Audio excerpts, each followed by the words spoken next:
Hi guys, welcome back to our channel. నేను మీ శ్వేత. ఇవాల్టి video ఏంటి అంటే చింత చిగురు రోటి పచ్చడి. దీనికోసం ముందుగా 1/2 కప్పు పల్లీలు తీసుకొని బాగా వేయించుకొని పక్కన పెట్టుకోండి. తర్వాత అదే పాన్లో కారానికి తగినట్టు 8 నుండి 10 ఎండుమిరపకాయలు వేసుకొని వేపుకోండి. ఇవి కారం లేనివి కాబట్టి నేను 10 దాకా వేసుకున్నాను. తర్వాత ఇందులో 1 టీ స్పూన్ జీలకర్ర, ఆవాలు, ధనియాలు, మెంతులు కూడా వేసుకొని బాగా వేపుకొని ఒక ప్లేట్లోకి తీసుకొని చల్లార్చుకోండి.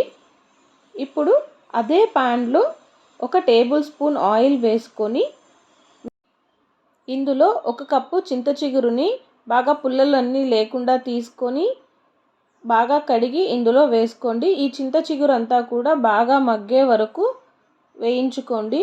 చూడండి, ఇలా కొద్దిగా మగ్గుతూ వస్తుంది. ఇలా కంప్లీట్గా మగ్గే వరకు వేయించుకోండి.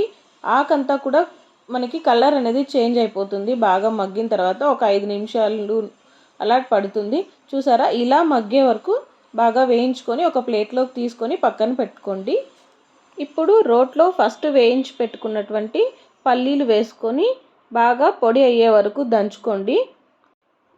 మధ్యలో ఇలా స్పూన్తో కలియబెట్టుకుంటూ బాగా దంచుకోండి. ఇది బాగా పొడి అయిన తర్వాత ఇందులో మనం ఆల్రెడీ వేయించి పెట్టుకున్నటువంటి మిరపకాయలు, ధనియాలు, జీలకర్ర, ఆవాలు, మెంతులు వేసుకొని ఇవి కూడా బాగా మెదిగేలాగా దంచుకోండి. ఏమైనా మిక్సీలో కంటే ఇలా రోట్లో దంచుకుంటేనే ఆ పచ్చడి టేస్ట్ చాలా అంటే చాలా బాగుంటుంది. ఇప్పుడు మిక్సీలో కాకుండా అప్పుడప్పుడు ఇలా టైం ఉన్నప్పుడు రోటి పచ్చళ్ళు చేసుకుంటే తినడానికి చాలా బాగుంటుంది. చూడండి, ఇలా అన్నీ కూడా బాగా మెదిగాక ఇలా పొడి అయ్యాక ఇందులో 4-5 వెల్లుల్లి రెబ్బలు కూడా వేసుకొని అవి కూడా బాగా కలిసేలాగా దంచుకోండి. తర్వాత ఇందులో మనం ఆల్రెడీ వేయించి పెట్టుకున్నటువంటి చింత చిగురును కూడా వేసుకొని బాగా అంతా కలిసేలాగా దంచుకోండి.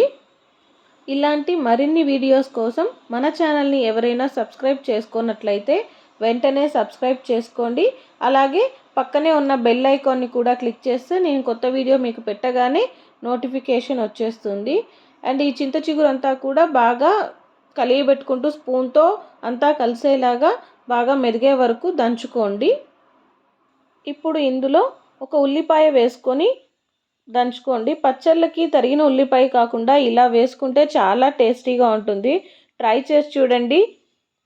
తర్వాత ఇందులో రుచికి సరిపడా సాల్ట్ కూడా వేసుకొని ఒకసారి అంతా కలిసేలాగా బాగా దంచుకొని ప్లేట్లోకి తీసుకోండి.